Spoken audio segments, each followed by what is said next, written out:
नमस्कार। सत्य हिंदी पे शरद की दो टूक में आपका स्वागत है। मैं हूं शरद प्रधान और आज हम चर्चा करने जा रहे हैं ईवीएम्स पे। जी, इलेक्ट्रॉनिक वोटिंग मशीन्स, जिनको लेकर के काफी हलचल है, काफी कंट्रोवर्सी है और ये बात बार बार उजागर हो रही है कि ईवीएम्स पे लोगों को, भारत के लोगों को अब भरोसा नहीं रहा है, क्योंकि तमाम फैक्टर्स हैं। और इलेक्शन के रिजल्ट्स जिस तरह आते हैं, ये ठीक बात है कि आर्ग्यूमेंट के लिए कि ये कहा जाता है कि अगर ये मान के चला जाए कि ईवीएम्स हैक हो रही हैं, मैनिपुलेट हो रही हैं, तो क्यों ऐसा होता है कि दूसरी पार्टीज भी जीत जाती हैं? बीजेपी के विरुद्ध विरुद्ध पार्टीज, कांग्रेस भी जीत जाती है। तो उसके रीजंस, यही चीजें हम समझना चाहते हैं कि किस तरह से होता है। और ये मान के चलना, ये सब मानते हैं कि हैकिंग पॉसिबल नहीं है, क्योंकि वो इंटरनेट की कनेक्टिविटी नहीं है, कोई वाईफाई कनेक्टिविटी नहीं है, ब्लूटूथ कनेक्टिविटी नहीं है, इसलिए हैकिंग नहीं हो सकती। लेकिन उसको गोलमाल किया जा सकता है, मैनिपुलेट किया जा सकता है मशीन को। और आज की डेट में जो दो बातें सामने आई हैं, उनसे जाहिर होता है कि जो कंपनी इस देश में, भारत में, जो भारत इलेक्ट्रॉनिक लिमिटेड जो कंपनी है, जो इलेक्ट्रॉनिक वोटिंग मशीन्स बनाती है, जो इलेक्शन में इस्तेमाल हो रही हैं, वहां से जो आज की एक बात हाईलाइट हुई है कि वहां के कंपनी के 4 directors directly Bharatiya Janata party के ऑफिस बेयरर्स हैं। जी हां, ये मान के चलना। और मशीन का जो कोर सिस्टम है, उसके जो जो सीक्रेट कोड होता है, वो उनके पास उसकी एक्सेस है। और अगर उनके पास है तो जाहिर है कि Bharatiya Janata party even playing field में बिलीव नहीं करती है। और इसके लिए भारतीय जनता पार्टी को तो एडवांटेज है ही, जो सरकार भारतीय जनता पार्टी की बैठी है, ये उनका दायित्व है कि इसमें ट्रांसपेरेंसी लाएं, जो कि जरूरी है। क्योंकि अगर विश्वास मशीन से हट जाएगा तो इलेक्शन प्रोसेस से हट जाएगा। और विश्वास बहुत जरूरी चीज है लोकतंत्र में। जब तक अपने यहां लोकतंत्र है, तब तक तो ये मानना ही पड़ेगा कि विश्वास रहना चाहिए। किस तरह से मैनिपुलेशन होता है मशीन में, ये हमारे साथ आज एक हमें खास मेहमान लाए हैं, जो एक्सपर्ट हैं, जो कंप्यूटर इंजीनियर हैं, जो सॉफ्टवेयर कंपनीज के, कई कंपनीज के सीईओ रहे हैं, हार्डवेयर की भी उनको बहुत नॉलेज है। और वो समझते हैं और किस तरीके से इस मशीन को मैनिपुलेट किया जा सकता है, जो सिस्टम को मैनिपुलेट किया जा सकता है, वो हमें इस बात को उजागर करेंगे। माधव देशपांडे हैं, जो पुणे में रहते हैं और देश की और विदेश की, यूएस की कई कंपनीज में कंसल्टेंट रहे हैं और आज भी हैं। साथ ही में हमारे साथ एक और खास मेहमान हैं, इंडिया के फॉर्मर डिप्टी इलेक्शन कमिश्नर नूर मोहम्मद साहब, जो एक रिटायर्ड आईएएस ऑफिसर है 1977 बैच के। और इनके इनकी खासियत ये भी है कि इनको हैंड पिक किया गया था जब अफगानिस्तान में पहला इलेक्शन हुआ, इन सब बवाल के बाद। तो इनको भेजा गया था as the election commissioner of Afghanistan. तो हम खास तौर से नूर साहब का हम बहुत बहुत शुक्रिया अदा करेंगे, क्योंकि अभी वो यूएस में थे, वहां मिडनाइट का इस वक्त है, रात हो रही है, फिर भी उन्होंने हमारे साथ ज्वाइन किया। और माधव देश पांडे जो हमारे साथ पुणे से ज्वाइन कर रहे हैं। तो बात की शुरुआत जो है, माधव जी, हम आपसे एक चीज ये समझना चाहेंगे पहले तो, कि आप जो हैं, ये मशीनें जो हैं, आप समझ रहे हैं इसका सिस्टम जिस तरीके से है कि एक बैलेट यूनिट होती है, एक कंट्रोल यूनिट होती है और एक वीवीपैट। तो इससे पहले कि हम आपसे एक चीज, हम पहले नूर मोहम्मद साहब से एक चीज ये भी समझ लें कि वीवीपैट जो है, नूर मोहम्मद साहब, ये क्या 100% कवरेज है वीवीपैट का कि नहीं? क्योंकि ये बेसिक फंडामेंटल सवाल है। आप म्यूट हैं।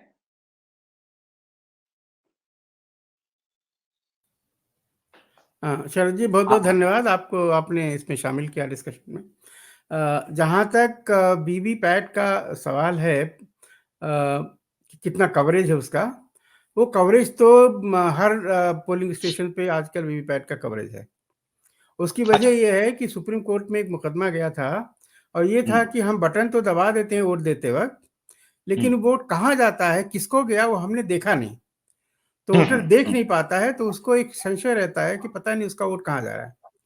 इसलिए एक पेपर ट्रेल होनी चाहिए, वो पेपर प्रिंटेड पेपर होना चाहिए जो वोटर देख सके, उसको राइट, उसमें कॉन्फिडेंस होगा मशीन में कि हमने जिसको दिया था उसी की वोटर स्लिप प्रिंट करके दिखाई दी।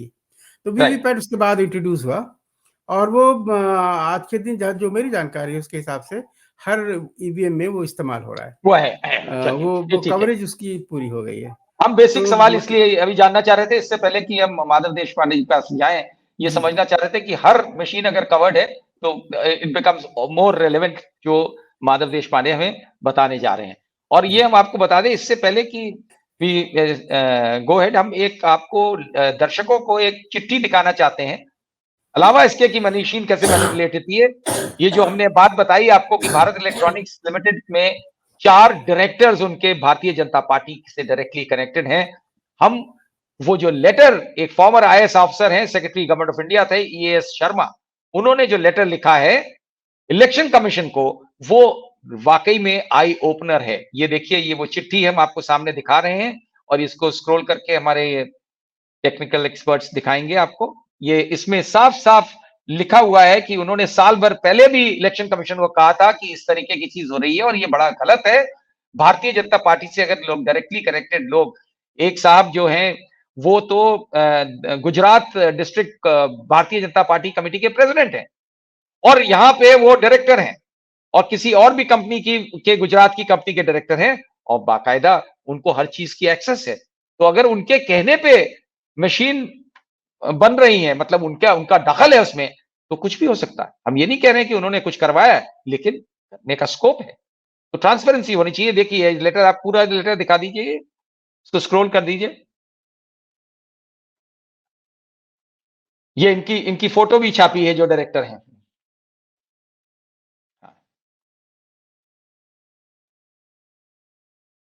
ये चलिए इसको आगे बढ़ाइए।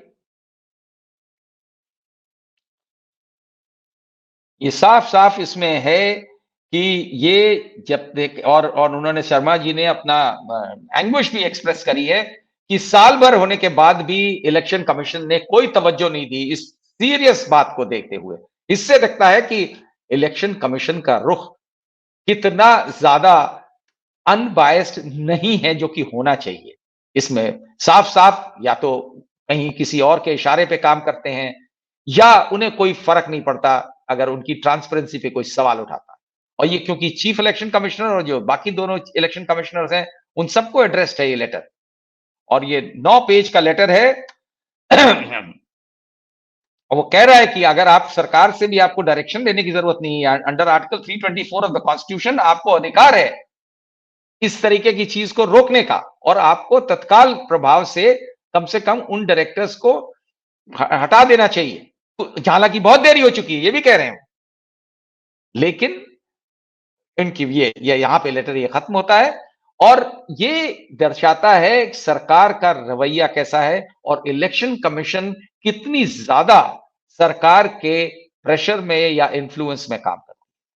अब हम आते हैं माधव देशपांडे जी आपकी बात पे कि ये क्या, किस तरीके से मशीन को के साथ खेल किया जा सकता है। नमस्ते और धन्यवाद मुझे बुलाने के लिए। और मैं ये साफ करना चाहूँगा कि मैं इस मामले में कोई भी राजकीय भाष्य करना नहीं चाहता। नहीं, ठीक है, बिल्कुल क्योंकि बिल्कुल, आप अपनी बात क्योंकि टेक्निकल मैंने बात ये करिए। हाँ, क्योंकि मैंने ये मुद्दा जो उठाया है वो सिर्फ तकनीकी तौर पे उठाया है, और मेरे राजकीय मत क्या है ये मेरा निजी मामला है, और बिल्कुल, उसको किसी एनालिसिस में उससे बायस होना मुझे मंजूर नहीं एज अ टेक्नीशियन। राइट, तो जो भी बात मैं करता हूँ उसमें ना एंटी बीजेपी कोई है, ना एंटी कांग्रेस कोई है, ना एंटी कोई और पार्टी है। ना कोई किसी प्रो भी है, ना किसी का प्रो किसी है भी आप। पार्टी से मुझे कुछ ताल्लुक नहीं। ये चीज जो एनालिसिस है ये सिर्फ एक सिस्टम है, कंप्यूटर जिसमें यूज किया जाता है या चिप्स जिसमें इलेक्ट्रॉनिक्स यूज किया जाता है, ऐसी एक सिस्टम है जो हमारे जीवन को बहुत ज़्यादा जीवन पे ज़्यादा प्रभाव डालती है, और इसलिए ये सिस्टम जवाबदेही, ट्रांसपेरेंट, पारदर्शी और ट्रस्टवर्दी, यानी जिस पे भरोसा किया जाए, ऐसी होनी चाहिए। इतना ही मेरा कहना है। मैं ये भी मानता हूं कि 20 साल पहले ही ये होना चाहिए था। हम ऑलरेडी 20 साल लेट हो चुके हैं, क्योंकि टेक्नोलॉजी आगे बढ़ती जा रही थी, हमने हमारी सिस्टम अपग्रेड नहीं की। अभी ये सब कहने के बाद मैं टेक्निकल पॉइंट पे आ जाता हूँ। बात बताइए। अभी का जो सिस्टम है, लोगों को लगता है कि ईवीएम कहा तो एक यूनिट हो गया उसका। ईवीएम एक यूनिट नहीं होता। ईवीएम जो होता है वो 3 यूनिट का एक समुच्चय है। ये 3 यूनिट इंडिपेंडेंट होती है और एक दूसरे को जोड़ी गई होती है। उसमें एक यूनिट है जिसपे हम मतदाता जाके बटन दबाते हैं, जिसको बैलेट यूनिट कहते हैं। दूसरा यूनिट है जिसको वीवीपैट कहते हैं, voter verifiable paper audit trail, और voter verified paper audit trail, VVPAT, जिसमें वो पर्ची छाप के हमको दिखाता है और फिर पर्ची वो उसके बॉक्स में जाती है। और तीसरा यूनिट ये है जो कंट्रोल यूनिट कहलाता है, जिसमें हमने मतदाता ने जो मत दिया है वो जाके सेव हो जाता है। ये 3 यूनिट का मिलके ईवीएम बनता है। ये इसलिए मैंने स्पष्ट किया क्योंकि ये 3 यूनिट एक दूसरे से बात करती है, इलेक्ट्रॉनिक बात करती है। अभी इसमें जो कंट्रोल यूनिट और बैलेट यूनिट है वो पूरी तरह से, हम जिसको लोकेशन एग्नोस्टिक बोलते हैं, यानी उनको वो कहाँ है उससे कुछ फर्क नहीं पड़ता। भारत की किसी भी कोने में वो रहे, वो वैसे ही बर्ताव करेंगे। ठीक है। क्योंकि जिसको इलेक्शन कमीशन रैंडमाइजेशन बोलता है, वैसे रैंडमाइजेशन एक नहीं 3 बार किया जाता है। इसलिए बैलेट यूनिट और कंट्रोल यूनिट में लोकेशन स्पेसिफिक कुछ नहीं होता। चाहे वो कन्याकुमारी में हो या चाहे जम्मू में हो या चाहे असम में डिब्रूगढ़ में हो या कहीं और गुजरात में हो, वो वैसे ही काम करती है। लेकिन ये जो तीसरी यूनिट है जिसको हम वीवीपैट कहते हैं, ये लोकेशन स्पेसिफिक होती है, क्योंकि वीवीपैट का काम ही ये है कि जिस लोकेशन पे वो है, जिस कॉन्स्टिट्यूएंसी में वो है, उस कॉन्स्टिट्यूएंसी में जो जो उम्मीदवार हैं उनके नाम, उनकी पार्टी का नाम और उनका सिंबल, ये जिस मतदाता ने जिसको वोट दिया उसे जोड़ा जाए, उसे ताड़ा जाए और फिर वो सिंबल को और वो कैंडिडेट के नाम को छापा जाए। तो वीवीपैट में प्रोग्राम रहता है जो एक दूसरे को, यानी अगर मैं मतदाता हूं तो मेरी वोट को जो लिस्ट वीवीपैट में दी गई है उसको ताड़ता है और जो मैच होता है उसको प्रिंट करता है। तो ये प्रोग्राम लोकल होता है और ये बहुत लेट आता है, 10 या 15 दिन पहले चुनाव से, क्योंकि तभी जाके उम्मीदवार सब तय हो जाते हैं। कोई पीछे लेता है, कोई कुछ करता है, सब फाइनलाइज जब होती है लिस्ट, तब ये डेटा अपलोड हो जाता है। अभी ये डेटा अपलोड इलेक्शन कमीशन का जो प्रोसेस है, और नूर मोहम्मद साहब अगर मैं कुछ गलती करूं तो मुझे ठीक तरह से एकदम ताड़ देना और मैं कान पकड़ूंगा। वो बता देंगे जी। मेरे समझ में जो है प्रोसेस जो डॉक्यूमेंट की गई है उन्होंने वेबसाइट पे उनके, तो एक सिंबल अपलोड मॉड्यूल करके मॉड्यूल होता है जिसको इलेक्शन कमीशन कुछ लोगों को अधिकार देता है, ये ऑथराइज्ड पीपल होते हैं, वो उस वेबसाइट को उनका लैपटॉप कनेक्ट करते हैं, उसमें से सिंबल अपलोड मॉड्यूल जिस कॉन्स्टिट्यूएंसी में जो वो लोग काम करने वाले हैं उसी कॉन्स्टिट्यूएंसी का डेटा उनके लैपटॉप में वो डाउनलोड कर लेते हैं, सिंबल अपलोड मॉड्यूल। फिर जाके वो वीवीपैट को सीरियल केबल से कनेक्ट करते हैं अपना लैपटॉप और वो डेटा अपलोड कर देते हैं वीवीपैट में, ताकि वीवीपैट को समझ जाए कि ये उम्मीदवार है और उनकी ये पार्टियां हैं और उनके ये सिंबल है। अभी होता ऐसा है कि मतदाता जब वोट डालता है तो वो वोट जाता है वीवीपैट में, वीवीपैट उसको उतारता है, जोड़ देता है कि कहाँ है, देखता है और वो रिसीट छपवा देता है। मतदाता वो देखता है कि मैंने ये पीला वोट दिया था, पीली रिसीट छपी है, ठीक है सब, और वो हैप्पी है। अभी इस मेरा सवाल है एक आपसे, इसमें एक सवाल है आपसे कि ये क्या ये गारंटी है कि जो पर्ची हमें देखने को मिल रही कि पीले वाले को हमने वोट डाला था और पीला हमें पर्ची मिल गई वीवीपैट से, क्या जरूरी है कि उसी में गया हो वोट? हाँ, तो वही अभी आपने बहुत अच्छा सवाल किया, क्योंकि प्रॉब्लम वही है कि वीवीपैट जो है वो मेरा वोट आगे कंट्रोल यूनिट को देता है। तो जो वो कंट्रोल यूनिट में क्या देता है, पीला वोट दिया या ग्रे वोट दिया, ये मुझे समझने की कुछ आशंका ही नहीं, मुझे चांस ही नहीं है ये समझने का। अभी उसमें प्रॉब्लम क्या है कि ये जो डेटा अपलोड होता है, ये प्रोग्राम है, प्रोग्राम तो डेटा पे काम करता है। जब मैं डेटा, जो कोई डेटा अपलोड करता है, तो किसी कैंडिडेट को अगर फेवर करना है, हाँ, तो उसके आगे भले मैं एक स्टार भी डाल दूं तो अच्छा, डेटा में, तो और प्रोग्राम ऐसा लिखा ही हो, प्रोग्राम में तब्दीली करने की जरूरत है ही नहीं। प्रोग्राम ऐसा लिखा ही गया है कि अगर किसी के, यानी गया जा सकता है, गया यानी मुझे प्रोग्राम मालूम नहीं है, लेकिन ऐसा हाँ, लिखा जा सकता है कि मुझे अगर किसी कैंडिडेट के सामने स्टार दिख जाए तो मैं दूसरा, तीसरा, पांचवा, सातवां जो कुछ होगा वोट, कुछ भी वोट आ जाए अंदर, मैं उसी कैंडिडेट को वो वोट दे दूंगा।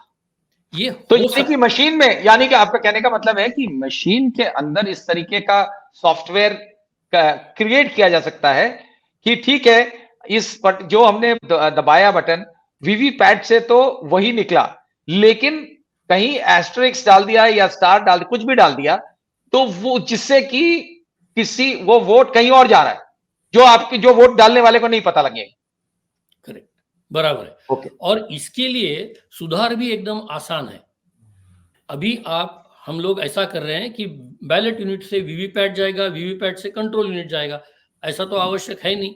बैलेट यूनिट में मैं जब अगर मतदाता बटन दबाता है तो एक ही टाइम एक उसका कॉपी जाएगा वीवीपैट को और दूसरा कॉपी जाएगा बैलेट यूनिट को, अच्छा, सॉरी कंट्रोल यूनिट को, बैलेट कंट्रोल यूनिट यूनिट से को, कंट्रोल, हाँ, कंट्रोल यूनिट को, और वीवीपैट कंट्रोल यूनिट से बात ही ना करे तो अभी डेटा में गड़बड़ी होने का चांस, आपने वीवीपैट से गड़बड़ी तो बंद कर दिया आपने। अगर अगर कोई कर रहा है, अगर क्योंकि संभावना तो है, ठीक पक्की है, है, संभावना है, हाँ, तो ये आप अगर उसका कनेक्शन ही बंद कर दो तो वो गड़बड़ी हो ही नहीं हाँ। सकती वीवीपैट की। और इतना इतना सिंपल सॉल्यूशन है उसको। कैसे, मैं फिर से नूर जरा मोहम्मद साहब, एक्सप्लेन मैं करिएगा। बराबर कह रहा हूँ। नहीं, नूर मोहम्मद साहब, जी ये जी इसको जरा इन लेमैन टर्म्स कैसे समझाएंगे नूर भाई? ये देश पांडे साहब ये कह रहे हैं कि अभी जो बैलेटिंग यूनिट दबा के आप वोट देते हैं, वो हम्म, पहले वोट जाता है वीवीपैट में हम्म, और वो प्रिंट करता है स्लिप। हाँ, स्लिप वोटर देख लेता है। हम्म, अब जो वीवीपैट है वो अपने वहां से भेजेगा कंट्रोल यूनिट में कि किस राइट, कैंडिडेट के नाम जाएगा। ठीक राइट, है, तो हम्म, वहां पे अगर सॉफ्टवेयर में कुछ मैनिपुलेशन हो, क्योंकि सॉफ्टवेयर कैंडिडेट तय हो जाने के बाद ही होता है, तो इसलिए उसमें हम्म, मैनिपुलेशन पॉसिबल है। पहले जब हम्म, वीवीपैट नहीं था तो किसी हम्म, कैंडिडेट का नाम ही नहीं होता था, कैंडिडेट 1, कैंडिडेट 2, कैंडिडेट 3 ऐसे होता था ईवीएम में। अच्छा, तो राइट, तो आप कैंडिडेट 1 को दबाया तो जाहिर है कैंडिडेट 1 को ही जाएगा वहां। बीच में कोई एजेंसी या कोई वीवीपैट नहीं था। राइट, ठीक है, तो वो सिचुएशन नहीं थी कि इस वजह से किसी तरह से वो मैनिपुलेशन हो सके। हम्म, और उसमें कौन आदमी किस सीरियल पे कैंडिडेट कंटेस्ट कर रहा है वो भी नहीं पता चलता था, क्योंकि राइट, वो कोई आदमी छू नहीं सकता था उसको, मशीन को। इलेक्शन हाँ, डिक्लेयर होने के बाद मशीन में कोई भी चीज कोई कुछ कर ही नहीं सकता था उसमें। अब क्या हम्म, हो रहा है कि जब कैंडिडेट तय हो जाते हैं तब वीवीपैट में नाम डाले जाते हैं, सिंबल डाला जाता है, जो आप बता रहे थे सॉफ्टवेयर के थ्रू। राइट, उस टाइम पे अगर कुछ मैनिपुलेशन किया है, कर दे कोई, हमें नहीं कह रहे हैं होता है, लेकिन ये एक पॉसिबिलिटी है कि हो सकता है। तो आप वीवीपैट के थ्रू क्यों डेटा भेज रहे हैं कंट्रोल यूनिट को? आप सीधे बटन दबाइए और पैरेलल में दोनों जगह जाए, सीरीज में ना जाके पैरेलल में डाटा जाए पैरेलल में जाए, ओके। तो हाँ, तो बीच में मैनिपुलेशन के लिए वीवीपैट नहीं आएगा ना। हाँ हाँ, तो ये बात कह रहे थे। ये बात करें। अच्छा माधव जी, अभी क्या ये एक पॉसिबल है और मैं- टेक्निकली? एक नहीं, और- एक चीज इसमें, और एक चीज मैं और पूछ लूं आपसे, आपसे ही पूछ रहा हूं कि क्या ये पॉसिबल है जो नूर मोहम्मद साहब कह रहे हैं कि ऐसा सिस्टम हो जिसमें कि दोनों साइमल्टेनियसली जाएं, दोनों तरफ, जैसे ही बटन दबाया तो कंट्रोल यूनिट को भी वही मैसेज गया और वीवीपैट में भी वही मैसेज गया, ये पॉसिबल है? आप बिल्कुल है, वही कह रहे क्यों थे, नहीं, आप वही कह रहे थे। क्यों नहीं। लेकिन इसमें और भी एक चीज है जो तकनीकी नहीं है, थोड़ी कॉन्स्टिट्यूशनल है मेरे ख्याल से, कि अभी हमारा जो वोटिंग का राइट है ना, वो राइट है कि मैं खुद मेरा वोट दे दूं। मेरा वोट मैं खुद ही बैलेट, जब बैलेट पेपर था तो मैं मेरा वोट खुद डालता था बैलेट पेपर में, बैलेट बॉक्स में। ऐसा तो नहीं होता था ना कि मैं उसको छापता था और किसी दोस्त को या किसी को देता था कि अरे यार आप डाल दो बैलेट बॉक्स में। क्योंकि अगर मैंने किसी को दे दिया वोट बैलेट बॉक्स में डालने के लिए, तो उसके बाद वो क्या बैलेट बॉक्स में डालेगा उस पर मेरा कुछ कंट्रोल है नहीं। तो अभी क्या हो रहा है, ये वीवीपैट जब भेजता है तो मैंने तो मेरा वोट दे दिया, लेकिन मैंने जैसे, भले ऐसे समझो कि वीवीपैट मेरा फ्रेंड है, मैंने वीवीपैट को दे दिया, लेकिन मेरा फ्रेंड अपने खुद के खीसे में से पर्ची निकाल के मेरे वोट के जगह वोट डाल सकता है। मुझे तो कंट्रोल है नहीं ना। तो ये थोड़ा मेरे ख्याल से कॉन्स्टिट्यूशनल प्रॉब्लम भी है। मैं कॉन्स्टिट्यूशन का एक्सपर्ट तो है नहीं, ज्यादा बोलूंगा नहीं, मोहम्मद साहब शायद बोल सकते हैं। ठीक है, नहीं नहीं, इसमें नूर भाई, ये कोई, इसमें कोई कॉन्स्टिट्यूशनली, मतलब इलेक्शन प्रोसेस में तो कोई बाधा नहीं है? देखिए, इलेक्शन में बाधा नहीं है, आप पैरेलल भी कर सकते हो। वो तो इलेक्शन की जो ईवीएम की डिजाइन इलेक्शन कमीशन के लोगों ने से राय लेके बनाई गई है। उस टाइम पे अगर किसी ने ये बात रेज की होती कि पैरेलल ले जाएं, कि जो डेटा हाँ। जा रहा है वीवीपैट में वही ईवीएम में जाए। अभी क्या हो रहा है, अभी भी अगर जैसे ये हो रहा है पोजीशन, उसमें कोई दिक्कत नहीं होनी चाहिए। अगर आप लिबरली ईवीएम की जो स्लिप है वो वीवीपैट की, उसको काउंट करो। अभी आप जो है वो जो दिखाया आपने वो तो काउंट कर नहीं रहे हो। और जो जो जैसे पाटिल साहब कह रहे हैं कि जो दोस्त ने ले जाके कंट्रोल यूनिट में रखा उसको काउंट करके आप रिजल्ट दिखा रहे हो। तो अगर हमें शक हो रहा है कि भैया कहीं बीच में गड़बड़ तो नहीं हो रहा है, तो आप उसको हाँ। या तो दोनों को कंपेयर कर दो, मतलब अलग अलग कर दो, पैरेलल कर दो, कि एक ही डेटा जहां बटन दबाएं तो दोनों जगह सिग्नल चला जाए, बीच में वीवीपैट उसको मैनिपुलेट ना कर सके। तो या तो ये करिए आप, और या तो वीवीपैट में अगर हम कहें हम स्लिप हमारी काउंट करो, तो या तो लिबरली आप सब काउंट करो। अब दोनों तो नहीं हो सकता है ना, आप काउंट भी नहीं करोगे और वो भी ये नहीं तो करोगे। ये तो बड़ा अच्छा आपने सोल्यूशन, ये तो बड़ा अच्छा सोल्यूशन हो सकता है, क्यों माधव जी? कि अगर अगर जो स्लिप है, जो वीवीपैट, चलिए वीवीपैट पे बड़ा जोर है, तो वीवीपैट की ही स्लिप को लास्ट में काउंट कर लें और इससे मैच कर लें, तो अगर कोई मैनिपुलेशन होता है तो क्लियर हो जाएगा। ये जो नूर मोहम्मद साहब कहते हैं, बिल्कुल। तो ये ऐसी चीज, तो ये चीज, ये ट्रांसपेरेंसी लाने के लिए नूर मोहम्मद साहब, ये लोग सोचते क्यों नहीं है? इलेक्शन कमीशन को ट्रांसपेरेंसी का शौक नहीं है? उसका जवाब तो मेरे पास नहीं है, लेकिन हाँ, उसमें एक प्रॉब्लम लोग कह सकते हैं कि जो स्लिप निकलती है वो 7 सेकंड के लिए दिखती है, और अच्छा। वो जो शीशा लगा हुआ उसमें, वो थोड़ा सा उसमें अंधेरा होता है, साफ दिखता नहीं कुछ लोगों को। अगर थोड़ी भी आंख कमजोर हुई तो नहीं दिखेगा, और गांव वाले ध्यान नहीं देते हैं देखने को। तो वो इश्यूज आएंगे कि वो भी करा जाए, कि लोगों को ट्रेनिंग भी की जाए और वो क्लियरली दिखाई दे, वहां पे लाइट इतनी ज्यादा हो कि पूरी तस्वीर दिखाई दे जाए। अगर नहीं, वो स्लिप तो काउंट मशीन करने में, का, वो तो मशीन में दिखने की बात है, जो स्लिप है। हाँ हाँ हाँ, मशीन में ही दिखने की बात है। हम कह रहे हैं नहीं वो नहीं, भी जो अगर स्लिप है, अगर जो, हाँ हाँ, अगर स्लिप अगर है स्लिप तो काउंट करने का प्रोविजन भी कर दें, हाँ। तब कुछ लोग कहेंगे कि साहब मैं तो देख ही नहीं पाया, क्योंकि वहां तो लाइट ही ठीक नहीं थी, और आया 7 सेकंड में फट नीचे नीचे गिर गया। तो वो भी एक समस्या ओ, बाद में आ सकती है कि ये हमारी इसमें काउंट करने के बाद भी। लेकिन उसमें आपने देखा होगा पॉलिटिकल पार्टीज ने, अपोजिशन पार्टीज ने एक सजेशन दिया था कि वो जो स्लिप निकलती है वो नीचे गिर जाए, हाँ। और जो जो वोटर है वो लेके एक बक्सा बीच में रखिए, उसको वहां से ले जाकर के उसमें डाल दे खुद। तो वो भी समस्या खत्म हो जाएगी कि दिख नहीं पाया और लाइट कम थी, या तो लाइट पूरा रखिए जिससे लोग देख सकें। तो ये सब इश्यूज हैं जो उससे रिलेटेड हैं।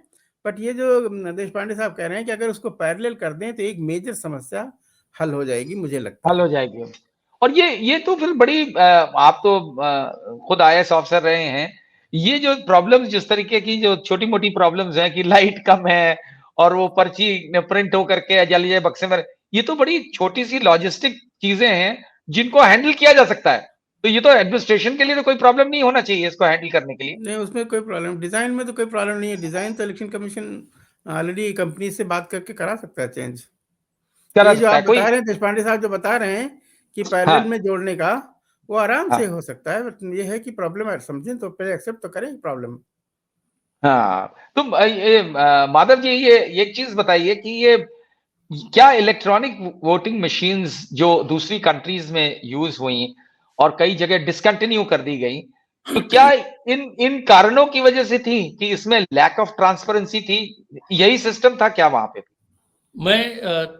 मैं यूजुअली दूसरे कंट्रीज का कंपैरिजन करना नहीं चाहता, इसलिए कि एक तो टेक्निकल उनकी एस्पेक्ट की बात है। टेक्निकल एस्पेक्ट बताता हूँ, क्योंकि उनकी एक तो उनकी लोक संख्या बहुत कम है, एक, हाँ और दूसरा ये है कि उनके मशीन की डिजाइन में बहुत फंडामेंटल डिफरेंस है, बहुत हमारी मूलभूत फर्क है इंडिया, अपनी क्या इंडियन अपनी मशीन्स में अपनी और इमेज, बाहर जो यूज होती है उनमें बहुत फर्क है? प्लीज ये जरूर बहुत बताइए, ये बात तो जान।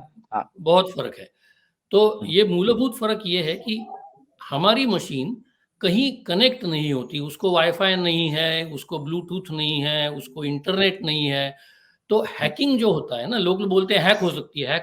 हैकिंग का मतलब थोड़ा अलग है। हैकिंग का मतलब यह है कि दूर से मशीन पर कब्जा करके उसको गैर बर्ताव उसका करवाएं, करा दे, तो रिमोट उसको से लेकर हैकिंग। के कुछ कर दें गड़बड़। जब हम मशीन को टच करके उसके में कुछ गड़बड़ करते हैं, उसको हैकिंग नहीं बोलते हैं, उसको मैनिपुलेशन बोलते हैं। मैनिपुलेशन बोलते हैं, राइट। थोड़ा उसमें फर्क है। तो फर्क है। भारतीय मशीन जो है हमारी ईवीएम, वो हैक तो नहीं हो सकती पक्का। अच्छा, दूसरे देशों में अमेरिका ऐसी होती थी जो कनेक्टिविटी रहती थी, उनकी उनकी इंटरनेट कनेक्टिविटी होती थी जो दूसरे देशों में यूज होती थी। अमेरिका और यूरोप और इसमें जो मशीन्स है उनकी इंटरनेट कनेक्टिविटी है, और उसकी वजह है, उसकी वजह अच्छा। यह है कि उन्होंने, उनके पास जो बायोमेट्रिक डेटा है हर वोटर का, उसको ईवीएम में जोड़ दिया है।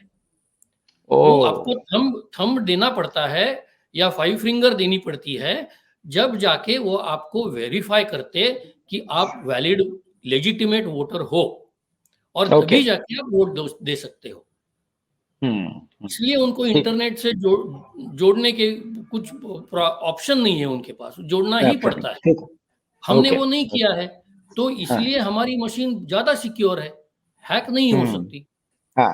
लेकिन उसको मैनिपुलेट जरूर किया जा सकता है, मैनिपुलेट। और ये मैनिपुलेशन दो तरह से, दो लेवल पे हो सकती है, एक मशीन के लेवल पे और एक सिस्टम के लेवल पे। हमने जो अभी अच्छा, वो वीवीपैट की कैसे? बात की हमने जो अभी वो तो वीवीपैट मशीन की के लिए। बात की, वो सिस्टम के लेवल पे हो गई, क्योंकि सिस्टम ओके। का डिजाइन हम बोल रहे हैं कि थोड़ी गड़बड़ी है। अभी हाँ ये हाँ। भी सोचिए कि हम ऐसा मान के चलते हैं कि जो आदमी अंदर जाता है वो एक ही बटन दबा के बाहर आता है। अगर राइट। मैं 2 या 3 बटन दबाऊं, भले मेरा वोट गायब हो जाए, मेरे को वोट ना, जिसे देना है वो उसको नहीं मिले, लेकिन अगर मुझे मालूम है कि मैं समझो 1, 3 और 5, ये 3 बटन में ऐसे ही नंबर ले रहा हूँ, 1, हाँ 3 और बिल्कुल। 5 ये नंबर के बटन दबाऊं, तो मेरा जो उम्मीदवार है उसको हर तीसरा वोट मिल जाए। समझो। अच्छा। तो इसमें अच्छा। मैं इसमें एक बात जोड़ दूं। हाँ बोलिए बोलिए। इसकी पॉसिबिलिटी कम है, क्योंकि ये है कि जब वोट देने आदमी जाता है कंपार्टमेंट की तरफ, वोटिंग हाँ। कंपार्टमेंट की तरफ, तो प्रिजाइडिंग ऑफिसर अथराइज करता है, मैंने बटन दबाता अच्छा। है। वहां पे कंट्रोल यूनिट में एक बटन होता है, वो जो बटन अच्छा। दबा के वो उसको एक्टिवेट करता है बैलेट यूनिट को। तो अच्छा। बैलेट यूनिट उस एक्टिवेशन के बाद एक ही बार दबाई जा सकती है। अगर आप हाँ अच्छा। 2-3 साहब बार साहब, दबाएंगे, हाँ। 2-3 बार दबाएंगे तो एक ही को लेगी, दूसरे को नहीं लेगी। नंबर 1। नंबर 2, नहीं। अगर 2 एक साथ दबाएं तब भी जिस पे प्रेशर ज्यादा होगा उसको ले लेगी। ओके। अच्छा।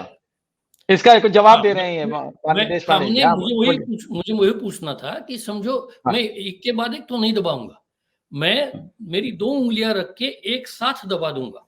हाँ, तो जिस पे प्रेशर ज्यादा होगा उस बटन को ले लेगी वो, और और आएगा अगर एक ही बात, आएगा एक ही। और दोनों के ऊपर अगर उतना ही प्रेशर है तो अब वो तो मैं पॉसिबल नहीं है। एग्जैक्टली मैं प्रेशर, मैं ये कहता नहीं हूं कि ऐसे हो रहा है, मैं बता रहा हूं कि मशीन के लेवल पे ये जो हो सकता है। मशीन लेवल पे ये है कि एक बार एक्टिवेशन के बाद एक ही बार दबेगा। तो आपने अगर दोनों को दबा रहे हैं नहीं। आप, तो जिसमें भी हल्का सा प्रेशर ज्यादा होगा उसको ले लेगा, दूसरा रिजेक्ट हो जाएगा, उसके बाद मशीन इनएक्टिवेट हो जाएगी। आप कितना भी बिल्कुल बिल्कुल। दबाते रहिए, कोई फर्क नहीं और ये ह्यूमनली पॉसिबल नहीं है कि दोनों में एक जैसा प्रेशर आए। ठीक है, तो लेकिन ये छोड़ देंगे, अच्छा ठीक है ठीक है। हाँ, अच्छा अभी आगे बताइए। अभी हाँ, सिस्टम वाइज एक हमने वीवीपैट का एक देखा। दूसरा ये प्रॉब्लम है कि जैसे पुरानी जमाने में बैलेट की बॉक्स के बॉक्स बदल जाते थे, हाँ। क्योंकि उनको आइडेंटिफिकेशन सिर्फ लेबल था। वो भर के दूसरे इलेजिटिमेट बॉक्सेस लाए जाते थे, ये हमको मालूम है, हमने सब पढ़ा हाँ है। मालूम है, बहुत होता था, हमने देखा है, हमने हाँ, देखा है यहाँ होते हुए। हाँ, तो अभी ये जो ट्रक बैलेट बॉक्सेस के पूरे के ट्रक बदल दिए जाते थे। वो 70s वगैरह अभी की बात नूर कर रहे हैं मोहम्मद आप। साहब भी मुस्कुरा रहे हैं, 70s की बात कर रहे हैं। तो ये तो कई जगह डीएम रहे हैं तो उन्होंने प्रोसेस देखा, और ये बहुत होता था। यही चीज जा रही है उसके अगेंस्ट, कि जो पॉलिटिकल पार्टीज डिमांड कर रही हैं कि वापस बैलेट पेपर पे करें, तो ये इशू आता है कि भाई बैलेट बिल्कुल बॉक्सेस तो चोरी हो जाते थे। और बिल्कुल और दूसरा ये आर्ग्यूमेंट दिया जाता है, इसका भी जवाब नूर मोहम्मद साहब से हम लेंगे, कि ये जो साइज ऑफ, जो माधव जी ने कहा कि जो size of population, voter size इतना बड़ा है, इतना बड़ा वॉल्यूम है कि वो, उसको जो काउंटर, इसका क्या काउंटर आर्गुमेंट है कि अगर वापस बैलेट, सपोजिंग बैलेट पेपर पे वापस जाते हैं, तो वो प्रोसेस बहुत लंबा नहीं हो जाएगा? बैलेट पेपर पे ना जाने के रीजंस हैं, वो मैं बाद में बात हाँ, करूंगा, पहले देश पांडे साहब का अच्छा पूरी बात हो चलिए, जाए ठीक है तो ठीक फिर है हम ठीक है, आते हैं उस पे। चलिए ओके तो ओके। हाँ बताइए देश पांडे जी। मैं कह रहा था कि कंट्रोल यूनिट भी वैसे ही रिप्लेस हो सकता है अगर हम उसके सिर्फ विजुअल या फिजिकल इंस्पेक्शन करें। हमें एक समझना चाहिए कि ये जो सिस्टम डिजाइन हुई थी वो 1977 में डिजाइन शुरू हुआ था।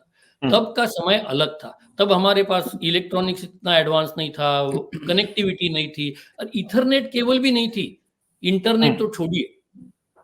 तो तब जो सिस्टम डिजाइन की, तो उस समय के हिसाब से वो डिजाइन हुई। हर डिजाइन में ये होता है कि कुछ समय के बाद जैसे हम आगे बढ़ते हैं, ज्यादा चीजें उपलब्ध होती हैं, तो जो पुरानी चीजें हैं वो, जिसको हम इनसफिशिएंट कहते हैं, वो होती हैं। जैसे मैं हमेशा कहता हूं कि 1977 में तो हम फियाट कार यूज करते थे, तब वो अच्छी लगती थी, तब ऐसा लगता था कि बाकी कारों से वो अच्छी कार है। लेकिन आज नहीं करते ना, क्यों? क्योंकि अभी तक जो तरक्की हुई है उसमें एडवांसेस आए टेक्नोलॉजी, हैं, टेक्नोलॉजिकल एडवांसमेंट हो आगे चुका बढ़ है। गई है। बिल्कुल बिल्कुल तो ठीक ठीक है। जैसे अपने को इंटरनेट और ये सब मिलने लगा, इलेक्ट्रॉनिक्स आगे बढ़ी, तो हमने जो फिजिकल वेरिफिकेशन जो है हमारी, भले तो आप एम्बॉस करें, उस पे लेबल लगाए, कुछ भी हो, जो विजुअल है उसको हमने रिप्लेस करके इलेक्ट्रॉनिक पेयरिंग करनी चाहिए थी। वो राइट। इलेक्ट्रॉनिक पेयरिंग का मैं जो उदाहरण देता हूँ वो एकदम सादा है। अगेन मैं वही कार का ही देता हूँ कि आजकल की कार में हम अपनी जेब में कार की रखते हैं, कार तक जाते हैं, और कार के हैंडल को जैसे हाथ लगाते हैं या बटन दबाते हैं हैंडल पे, तो कार खुल जाती है। कार समझ लेती है कि वो की मेरे हमारे जेब में है, और की को उसी कार को पहचानते हैं, एक में दूसरे को। राइट मैं राइट अगर राइट। आपकी कार पे आ जाऊं तो वो खुलेगी नहीं मेरे की से। नहीं खुलेगी।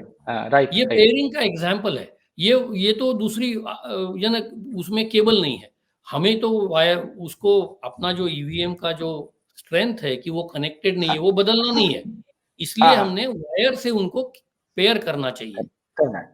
कंट्रोल यूनिट और राइट। बैलेट यूनिट को जिस दिन पोलिंग है उसके पोलिंग के पहले केबल जोड़ के पेयर कर लो, ताकि कंट्रोल यूनिट में बैलेट यूनिट का नंबर और डेट और टाइम रह जाएगा, और जो कंट्रोल यूनिट सेव करता है वही बैलेट यूनिट भी सेव करेगा। यानी बैलेट यूनिट का ओके। नंबर समझो बी 1234 है, और अभी 1 बजे है समझो, तो और आज 2 तारीख है, तो वो सेव करेगा B1234 2 फरवरी 2024 1300 और यही नंबर कंट्रोल यूनिट भी सेव करेगा और बैलेट यूनिट भी सेव करेगा। सिमिलरली कंट्रोल यूनिट का जो नंबर है C1234 और 2 फरवरी 24 1300 ये दोनों जगह सेव हो जाएगा। तो अभी दोनों को ये टाइम और डेट का कॉम्बिनेशन और यूनिट का करने के बाद ये यूनिक हमने बना दिया।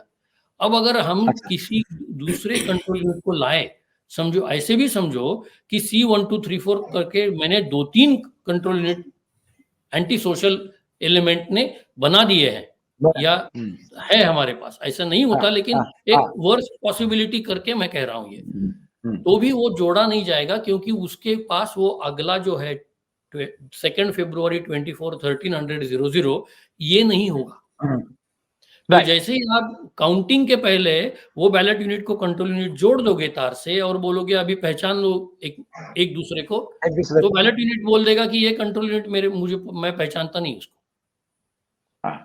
लेकिन ये बताइए इसमें तब कैसे करेंगे, क्योंकि कई बार होता है कि बैलेट यूनिट में कोई डिफेक्ट होता है तो चेंज करी जाती है। कई दफे ये नूर साहब भी बताएंगे कि इस तरीके का होता है, तो फिर उस सिचुएशन में कैसे पेयरिंग होगी फिर?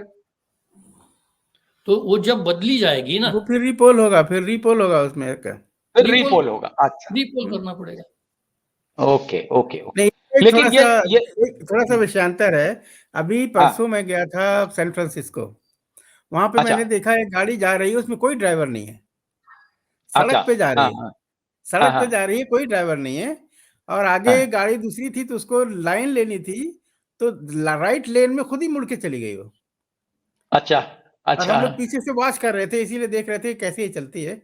एग्जैक्टली जैसे मैनुअल ड्राइवर चलाता है वैसे वो टर्न ले रही थी, वैसे वो जगह जहां मिल रही थी उसी हिसाब से वो जगह दे रही थी। तो टेक्नोलॉजी तो आर्टिफिशियल इंटेलिजेंस का खेल है ये सब, कहीं की कहीं टेक्नोलॉजी पहुंच चुकी है।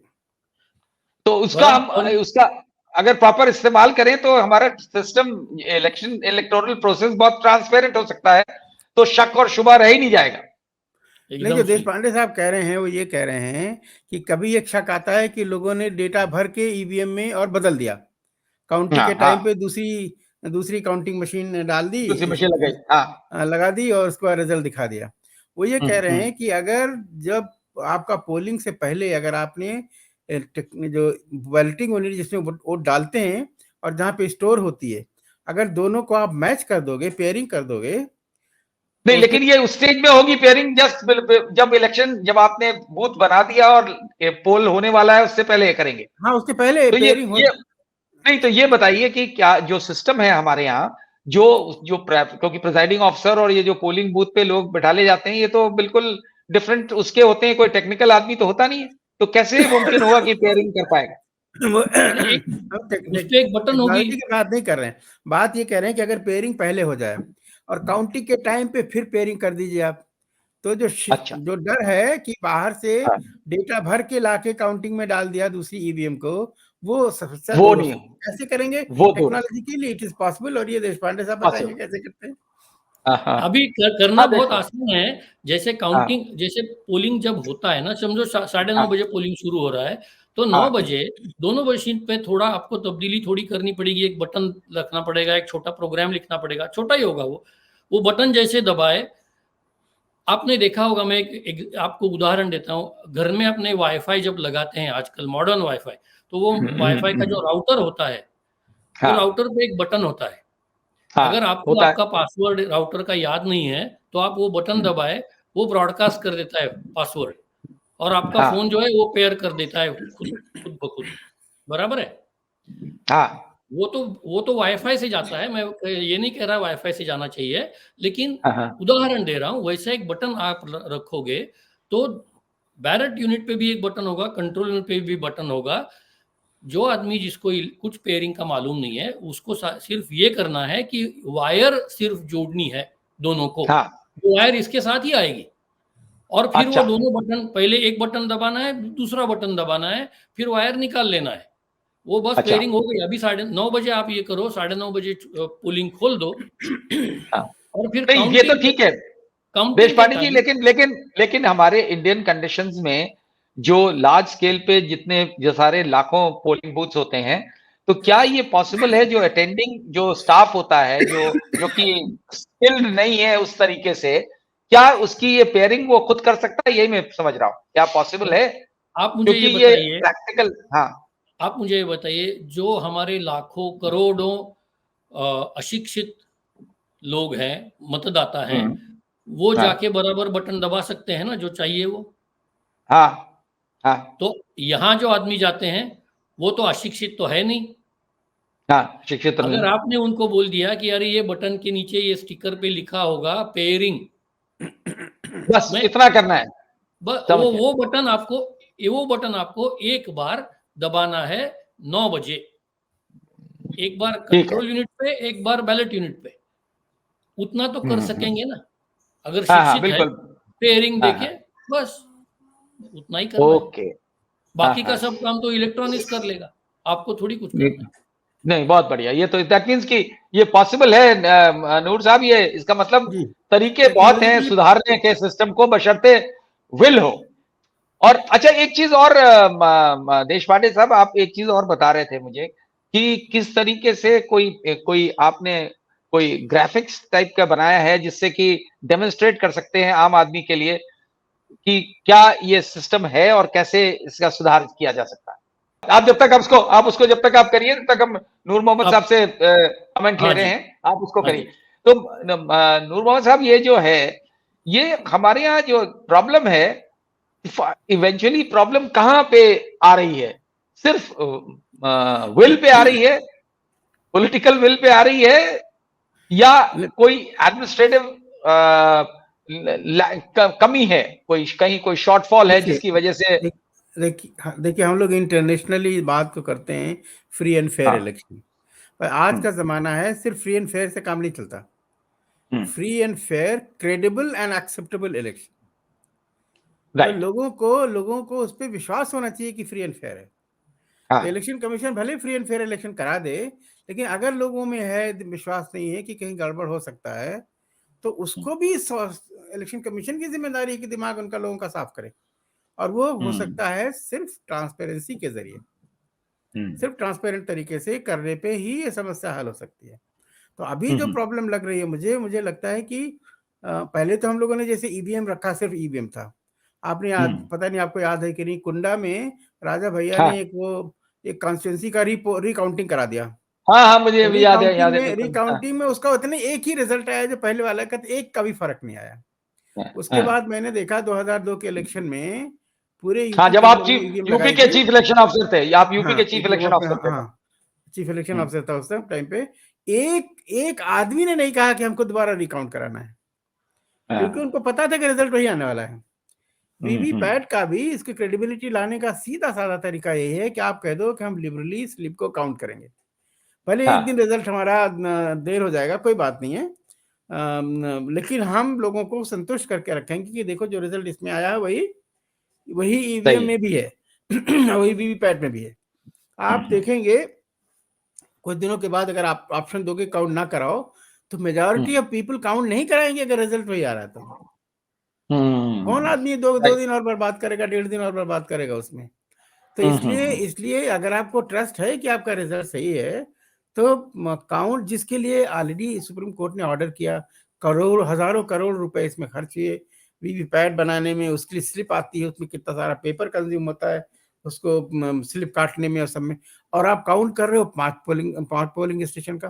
पोलिंग तो बिल्कुल। आपकी ट्रांसपेरेंसी रही कहाँ? जो पेपर ट्रेल जिस लिए लाया गया था ये उसका तो कोई कॉन्सेप्ट ही नहीं है। कोई कॉन्सेप्ट ही नहीं है। आप कुछ लोगों ने ये कहा कि भाई रिजल्ट तो जब ईवीएम का रिजल्ट जारी हो जाएगा तो फिर कौन बात करेगा इसकी।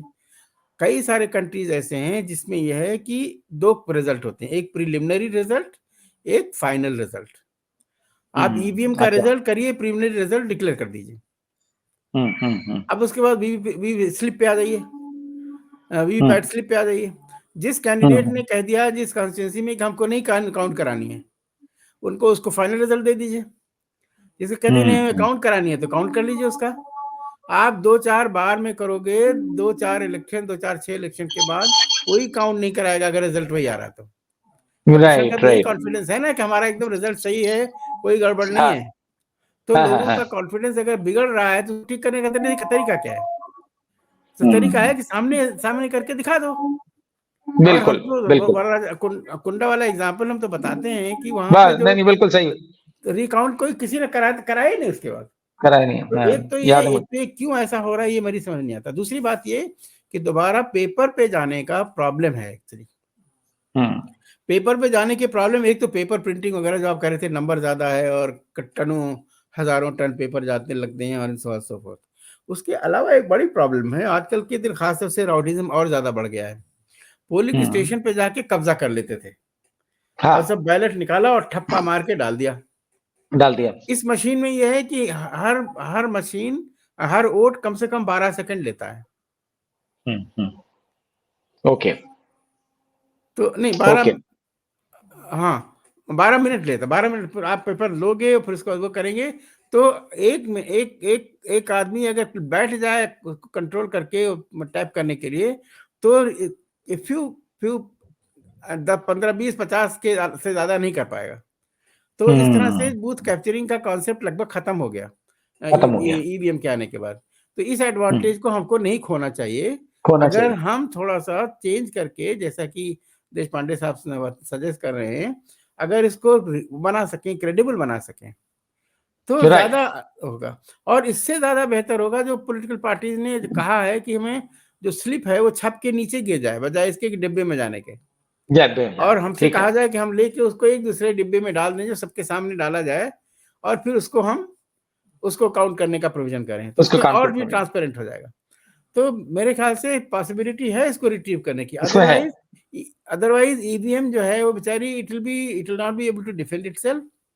और जो कभी इलेक्शन, इंडियन इलेक्शन को कहा गया था गोल्ड स्टैंडर्ड, वो गोल्ड स्टैंडर्ड कोई नहीं मानेगा उसको, उसको बिल्कुल सही क्योंकि बात है। इंटरनेशनल और लेवल ये पे बात होने लगी है।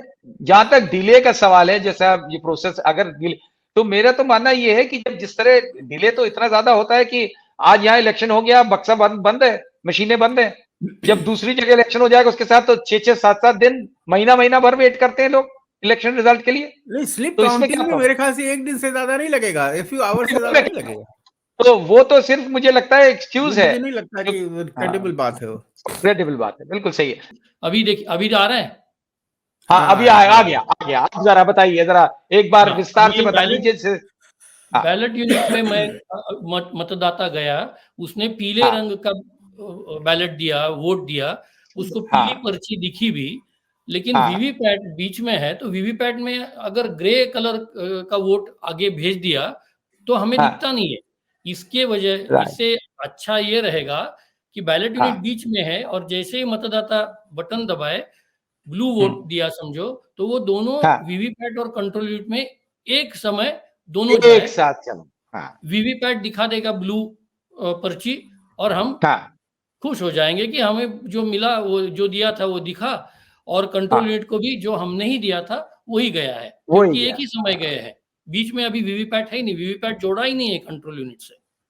राइट। तो इसका मतलब है कि ये बड़ा सिंपल है, ये तरीका किया जा सकता है, कोई मुश्किल काम नहीं है। बहुत बहुत आपका बहुत बहुत शुक्रिया, आपने जिस तरीके से डिटेल में एक्सप्लेन किया, और नूर मोहम्मद साहब ने जितनी जो फंक्शनिंग का जो एस्पेक्ट था वो एक्सप्लेन किया। इससे साफ जाहिर होता है कि आज की डेट में जो ईवीएम्स को लेकर के चर्चा चल रही है उस बात में दम है, और जो पॉलिटिकल पार्टीज पॉइंट आउट कर रही हैं कि ये ईवीएम्स में गड़बड़ हो सकती है, ये भी जाहिर होता है कि थ्योरेटिकली ये बिल्कुल पॉसिबल है। तो इसको रूल आउट कर देना कि नहीं साहब ये बिल्कुल गोल्ड स्टैंडर्ड है, ये तो मुझे लगता है टोटली बायस्ड व्यू है। और करना सिर्फ इतना ही है इसका, क्योंकि सोल्यूशन है, और हमारे को माधव देश पांडे जी जो कि सोल्यूशन से ही डील करते हैं, सॉफ्टवेयर सोल्यूशन से ही डील करते रहे, 62 वर्ष की 63 वर्ष की उम्र में हैं, और तमाम कंपनीज में काम करके, और जिन्होंने इस तरह से बताया है। तो मुझे लगता है कि इलेक्शन कमीशन को चाहिए कि वो इन लोगों की बात भी सुने और ट्रांसपेरेंसी लाने का प्रयास करें, और ट्रांसपेरेंसी लाना मुमकिन नहीं है। सिंपल सा सोल्यूशन जो बताया गया है आज के हमारे डिस्कशन में, जो सामने साफ आया है, वो यही है कि अगर ये जो आज की डेट में जो वीवीपैट मशीन है, वीवीपैट से में दिख तो जाता है कि हमने जिसको वोट डाला उसको गया, लेकिन कंट्रोल यूनिट में क्या जा रहा है, जो असली काउंटिंग जिसकी होती है, वो हमें आपको नहीं पता है कि वही वोट वहां गया कि नहीं गया। और इसका सिंपल सा सॉल्यूशन है कि अगर बैलेट यूनिट से जहां आप बटन दबाते हैं उससे डायरेक्टली वीवीपैट में और कंट्रोल यूनिट में एक साथ अगर वोट जाता है तो फिर वही जाएगा, और साथ ही साथ जो वीवीपैट के में जो पर्ची निकलती है उसकी अलग से काउंटिंग भी करी जाए तो समस्या का हल भी निकल आएगा। ये आरोप लगना बंद हो जाएगा कि गोलमाल होता है ईवीएम्स में। और अगर वाकई में सरकार ये चाहती है, और इलेक्शन कमीशन को तो चाहना चाहिए कि अपनी क्रेडिबिलिटी बनाने के लिए इस तरीके का करें। इंतजार करते हैं कि क्या इसका असर होता है। और जिस तरीके से ES शर्मा साहब ने जो लेटर लिख करके ईवीएम इलेक्शन कमीशन को सोते से जगाने का प्रयास किया है, मुझे लगता है कि उसका भी कुछ असर होना चाहिए। कब तक सोते रहेंगे इलेक्शन कमीशन वाले। आज के लिए इतना ही। आप सबका हमारे साथ, आप दोनों का हमारे साथ इस डिबेट में शामिल होने के लिए बहुत बहुत धन्यवाद, और इतनी विस्तार से जानकारी देने के लिए भी नूर मोहम्मद साहब और माधव देशपांडे जी, बहुत बहुत शुक्रिया आपका। नमस्कार।